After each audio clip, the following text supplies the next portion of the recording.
Hello, and thank you for having me. I'm really happy to be here, and I appreciate the opportunity to, be with this audience and to talk about all these topics that I care about.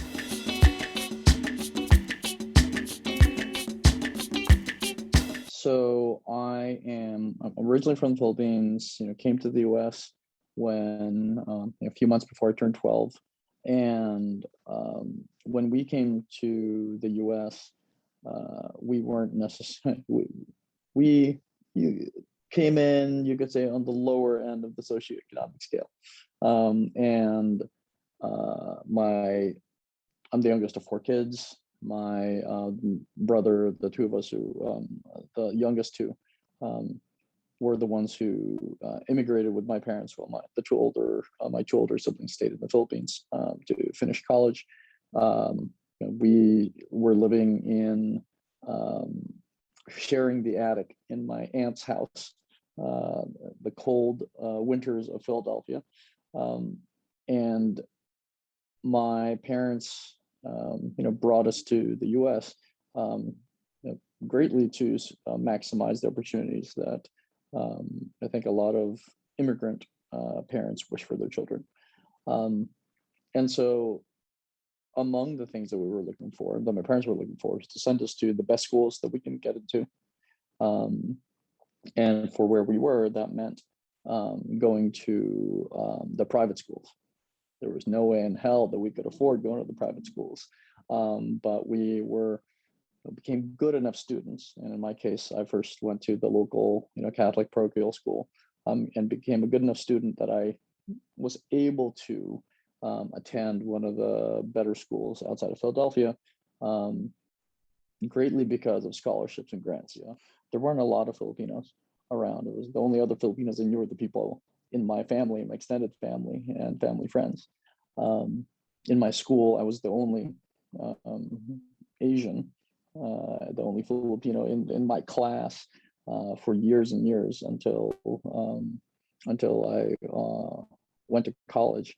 Um, the only other Filipinos in school were my cousins. And I went and studied art and design in college, but I remember going to school um, as one of the few in the class of people in art and design who was really familiar with computers, and even just emotionally, psychologically not afraid of it. Like, because I was so familiar with, like, hey, it's a great tool for me to do what I do.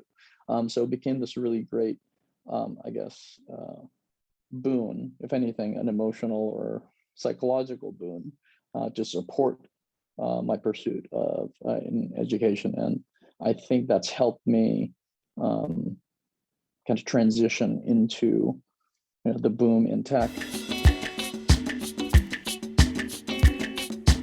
So all those experiences fed into kind of this greater desire to connect with other Filipinos. And when I entered tech, I found that there were so few of us. For the first few years of my job, I was the only Filipino that I knew around in the departments I worked in.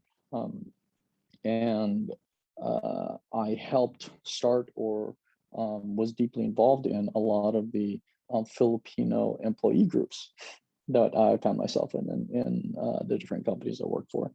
And so over the years, the gap in representation amongst Filipinos and the lack of kind of mentors and role models I had professionally really made it clear to me that there was this gap. And I'm not going to be able to fill that gap by being passive about it. So I sought out other Filipinos. And over time, as I found myself kind of progressing down this career, I started to find more people. And then a few years ago, I got involved with PhilDev, which is this nonprofit started by Dado Banatao, as one of the only, if not the only, kind of Filipino tech entrepreneurs slash self-made billionaires from Silicon Valley.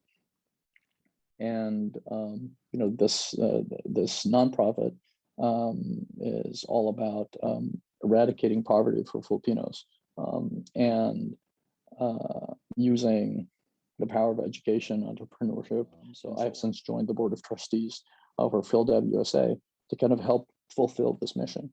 I'm an executive sponsor of the Filipino Googler Network here at Google, to help facilitate the community building that I wish I had when I was earlier in my career. The power distance in the Filipino culture is rather large. Among the things that has made the tech industry in Silicon Valley be this amazing engine of innovation that has, we've seen powering the global economy now for decades, is the culture of these workspaces have tried very hard to reduce the power gap. You hear about the stories of the CEOs who don't have these offices and just choose to sit amongst everyone else. And just the language that we have where I've met these amazingly well-known and powerful CEOs and executives of companies, and we all address each other just very informally with a first name, where they encourage other points of view that may be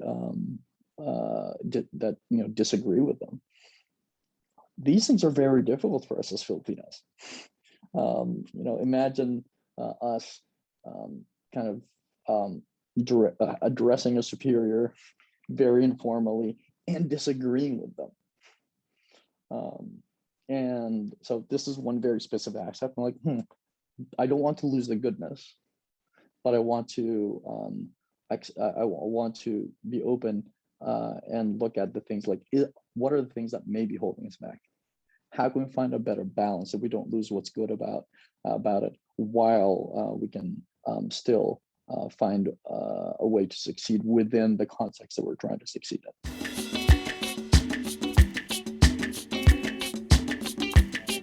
It took 2 weeks after the event for us to find that I had suffered a heart attack and that I needed surgery. So almost 2.5 weeks after the event, I had a heart surgery. I was out of commission for a few weeks, and found my way back at work, just kind of working my way back up to normal. That, on top of everything else that was going on, has really given me a very different perspective on what does it mean to be resilient.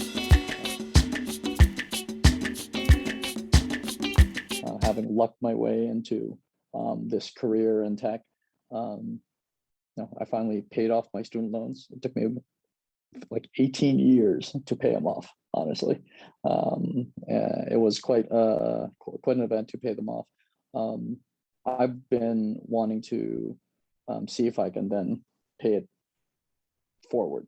And so I've been providing scholarships for a handful of kids in the Philippines to go finish high school and go to college. I think the oldest ones are going to be going to college soon. And funded partial scholarship to my old high school, specifically targeting students who had similar backgrounds as me, and also funded a scholarship at my college similarly. And so I wish everyone who's going through their own challenges above and beyond what we all are sharing, to know that you'll probably find that strength to kind of rise to the occasions yourself, and where you can look back and find that you learn something about yourself too. So I'm still on this journey. I don't think we're done, but I love the fact that I've been here long enough to see that we're much further along than we were.